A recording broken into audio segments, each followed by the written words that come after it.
Zhu 1:547-8n8. The wish, then, would be Yuning's wish to marry Pei Hang.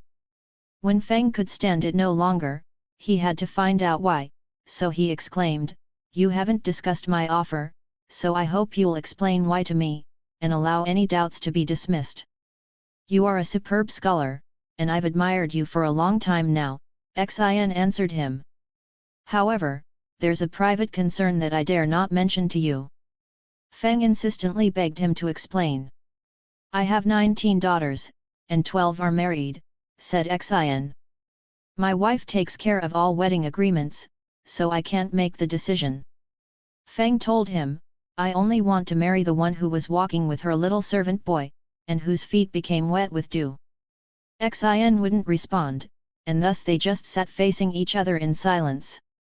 From the other side of the room's curtain, they heard the sound of intimate words being whispered, so Feng took advantage of his drunken state to pull aside the curtain and declare, "Even if I can't obtain this beauty, I should at least have a look at your face, and then all my regrets will vanish." When they heard the sound of curtain hooks being moved, the people on the other side of the curtain stood up with shocked expressions, and the young woman in red shook out her sleeves, bowed her head, and stood gracefully erect as she gently touched her robe's belt. The people inside watched Feng approach, and rushed around the room in alarm. Infuriated, Xin ordered several servants to grab Feng, and take him outside. There the effects of the wine overwhelmed him, and he collapsed into some bushes and weeds. The servants chucked tiles and stones at him, but fortunately for Feng, none of them hit him. After laying there a while, he began to stir, hearing the donkey chewing grass by the roadside, so he got up and straddled the beast, which staggered forward under his half-conscious control. In the evening darkness, Feng became disoriented, and mistakenly entered a valley ravine, where wolves prowled and owls hooted, making his hair stand on end as he trembled with fear. He looked around uncertainly, and truly had no idea where he was. As he gazed into the distance at a dark forest, lights appeared and disappeared, leading him to suspect that there must be a village there, so he hurried on to find a place there to stay. Soon he looked up and saw a tall gateway, so he used a whip to bang on the gate. From inside, someone asked him, "Where are you from, sir, that you arrive like this in the middle of the night?" Feng announced that he'd lost his way, and hence he was asked to wait while the master is informed. Feng stopped, dismounted, and stretched his neck while he was waiting. Suddenly he heard the outer door being unlocked, and a strong-looking servant came out to take care of the donkey for him. Feng went inside and found himself in a magnificently beautiful room, where lights had been set up at the head of the hallway. He sat down for a short while. A lady came out, and asked him his surname. Feng then told her who he was. After a quarter of an hour, several servants helped an old woman in, and announced, "Her ladyship has arrived." Feng stood up, preparing to prostrate himself to pay his respects to her. The elderly lady stopped him, then sat down and inquired, "You're not Feng Yun's grandson, are you?" "That's correct, I am," he replied. "I believe you must be my nephew's son," she told him. "My old body has worn out, and my years have come to an end, so I seldom make contact among the relatives. I lost my father when I was a boy," Feng said, "and as for the relatives on my grandfather's side, I barely know 1 in 10. I've never paid you a visit, but now I'm begging you for your advice." The old lady replied, "You know me, actually." Feng didn't dare ask any more questions, so he sat down and tried to focus his concentration. "Grandnephew," the old lady asked, "what brings you here so late at night?" Feng had always regarded himself as a courageous man, so he forthrightly recounted the details, one by one, of what had happened at the temple. With a laugh, the old lady said, "This is an excellent business. The fact is, you're well known, grandnephew, and it would be one thing if you hadn't disgraced yourself with your prospective in-laws, but how can that wild fox spirit behave so high and mightily? Don't worry, I can help make things work out for you." Feng thanked her emphatically. The old lady paused, and then remarked to those beside her, "I don't know anything about the Xin family's daughters, and whether they're such good girls." One of her servants volunteered, "Master Xin has 19 daughters, and they all have elegant manners, but does the gentleman know which one he wants to marry?" "The one about 15 years old," replied Feng. The servant declared, "That would be the 14th daughter. In March, she accompanied her mother to your ladyship's birthday celebration, don't you remember?" The old lady laughed and said, "Isn't she the one with the engravings of lotus petals on the bottom of her shoes, who covered her face with gauze while walking?"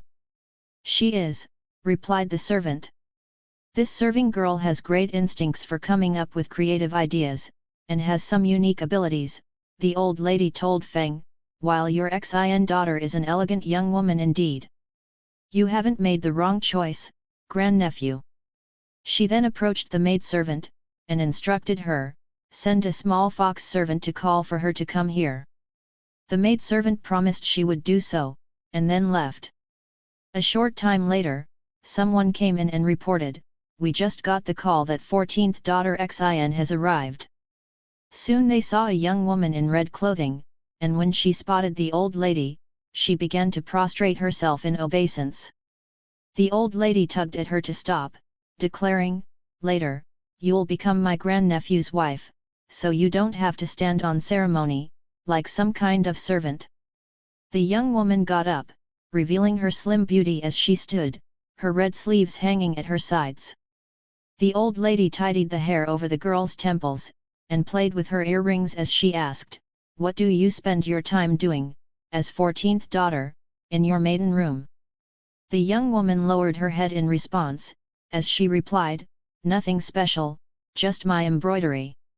She turned her head to look at Feng, then bashfully turned back, flustered. "This is my grandnephew," the old lady said.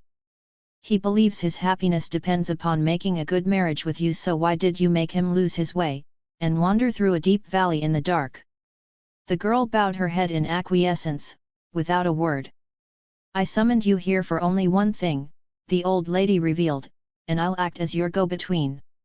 The girl remained silent and still. The old lady ordered someone to prepare a wedding bed for them, to unite them right away.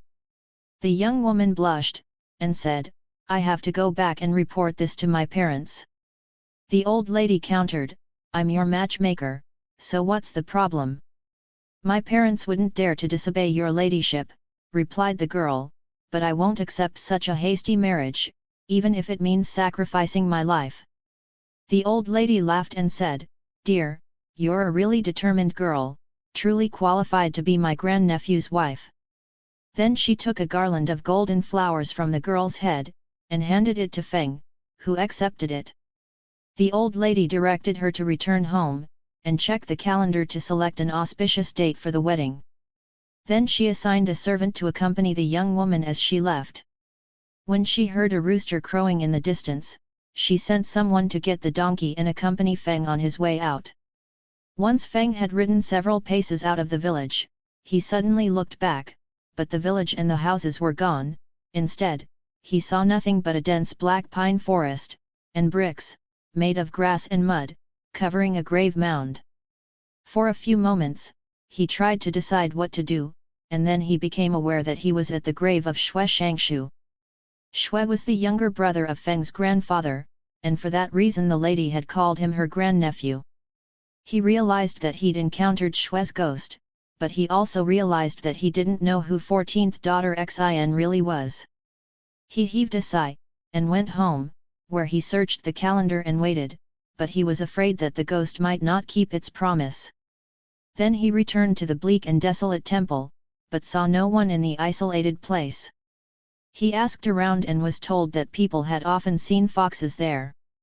He thought to himself, "As long as I can marry that beauty, I'll be happy, even if she's a fox." The next day, he cleaned up inside his home and along the road, and set out servants in shifts to watch off in the distance, but by midnight, his house was still quiet. Feng was about to give up hope. An instant later, there was an uproar outside the gate. Feng couldn't wait until he slipped on his shoes to rush out and take a look,